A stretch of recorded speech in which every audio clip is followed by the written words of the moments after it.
अध्यक्ष महोदय, मंत्री जी का उत्तर आया है, लेकिन इनके द्वारा कहा गया है जो ई शिक्षा पोर्टल पर जो शुक्रवार को जो छुट्टी होती है उर्दू विद्यालय में वो किया जा रहा है।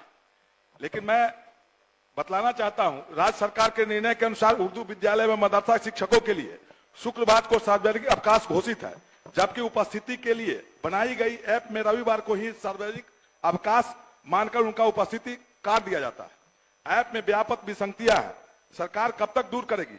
उदाहरण स्वरूप मेरे विधानसभा क्षेत्र बाजपट्टी में मध्य विद्यालय हरपुरबा उर्दू गोट, मध्य विद्यालय बसौल उर्दू, प्राथमिक विद्यालय मदारीपुर पश्चिमी उर्दू टोल, मध्य विद्यालय नानपुर उर्दू टोल, मध्य विद्यालय ठिका उर्दू टोल, कई अनेक विद्यालय में है जो नहीं बनाया गया है। उस दिन शुक्रवार को ही उनका हाजिरी काट दिया जाता है। माननीय मंत्री शिक्षा विभाग। माननीय अध्यक्ष महोदय, ये जो पोर्टल बनाया गया है उसमें करीब 95% सही उपस्थिति दर्ज हो रही है, जो हम लोगों ने आंकड़े निकाले हैं। लेकिन उसके बावजूद भी अगर कहीं पर कोई कमी रह जाती है टेक्निकल कारण से, या फिर पोर्टल में कमी रह गई या सर्वर में कमी रह गई, तो हम लोगों ने फिजिकल उपस्थिति भी दर्ज कराने की व्यवस्था की गई है। जिस विसंगति की बात करें माननीय सदस्य, उसको हम लोग के विचारार्थ है और उसमें हम लोग शीघ्र सुधार कर लेंगे। ये पहली बार किया गया, लेकिन हम लोग 95% तक इसमें सही कर पा रहे हैं और किसी का वेतन इत्यादि उसके कारण रुक नहीं रहा है, तो ये भी हमने निश्चित किया है। शुक्रिया। हो गया अध्यक्ष महोदय, अरे आपका जवाब तो बड़ा साफ हो गया। अध्यक्ष महोदय, कब तक सुधार कर सकते हैं? जब तक सुधार नहीं कर सकते हैं तब तक व्यवस्था रहनी चाहिए। शुक्रवार को जो विद्यालय में उपस्थित होते हैं शिक्षक, उनकी उपस्थिति बननी चाहिए। माननीय मंत्री। माननीय अध्यक्ष महोदय, हमने कहा कि जो 5% कमी रह गई है उसमें यही जो फिजिकल अपीयरेंस है, फिजिकल भी रजिस्टर हम लोगों ने रखा है, ताकि किसी को विसंगति के कारण किसी कठिनाई का सामना नहीं करना पड़े। धन्यवाद। श्री अरुण शंकर प्रसाद, बैठिए। श्री अरुण शंकर प्रसाद। महोदय, उत्तर प्राप्त है। हाँ, पूरा पूछिए जी। यह प्रश्न महोदय लिंगानुपात से संबंधित है और बात नहीं करिए आप, बात नहीं करिए। अरे सुनो भाई, सरकार के तमाम कोशिशों के बावजूद राज्य में बच्चियों की संख्या में गिरावट आ रही है और 3 जिले ऐसे हैं महोदय, एक तो माननीय मंत्री जी का गृह जिला सीवान, मधुबनी और माननीय सदस्यगण, आप सबों को अरे संविधान दिवस की बधाई देने वाले बैठ तो जाइए ना। अरे संविधान दिवस की बधाई देने बैठिए, बैठिए, बैठिए, बैठ जाइए। माननीय सदस्यगण, आप सबों को एवं इस सदन के माध्यम से समस्त बिहार वासियों को संविधान दिवस की हार्दिक शुभकामनाएं देता हूं। बात कर रहे हैं ना, संविधान दिवस आ जाए, जो लोग संविधान के अनुसार जीत के आए हैं वो तो नहीं होगा उनका। बैठ जाइए ना, क्यों घबरा रहे हैं? प्रश्नोत्तर का आप ही लोगों का तो प्रश्न है। 10 गल सूचित प्रश्न में 6 आप ही गए। ये शून्यकाल में सुना जाएगा ना। पूछिए अवध बिहारी बाबू से क्या नियम है, पूछिए, बगल में बैठे हैं आपके, बताइए जी अवध बिहारी बाबू क्या नियम है, बताइए। अरे भाई अध्यक्ष जी बैठे हैं ना, पुराने अध्यक्ष जी बैठे हैं, क्या नियम है पूछ लीजिए उनसे। ये शून्यकाल में उठाइएगा, शून्यकाल में सुनेंगे। अल्पसूचित प्रश्न लिए जाएंगे। प्रश्नोत्तर काल के बाद विषय उठाइएगा, शून्यकाल में आपकी बात सुनेंगे। बैठिए।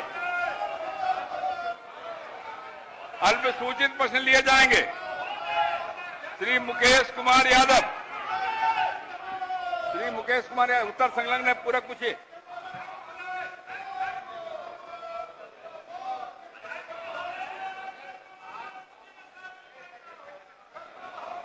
बैठ जाइए।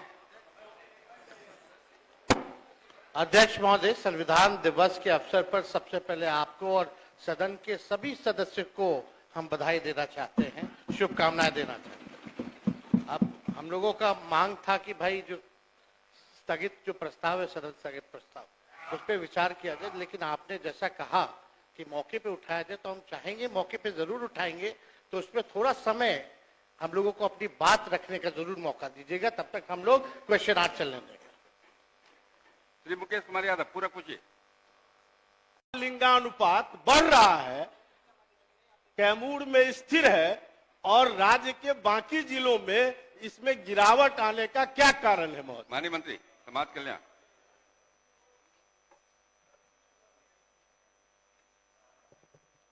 अरे माइक दो। अध्यक्ष महोदय, ये बात सही है।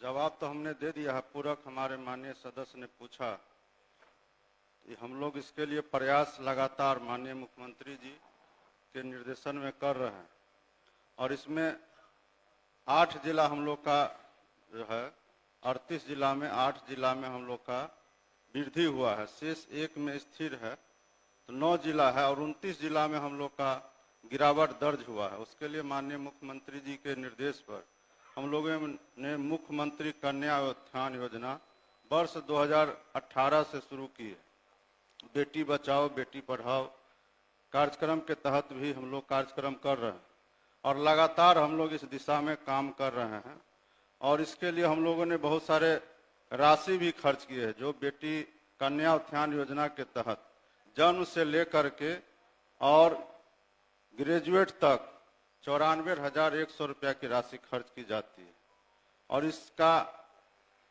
उद्देश्य भी यही है कि हम बेटी को ज़्यादा से ज़्यादा जन्म के समय प्रोत्साहन दे।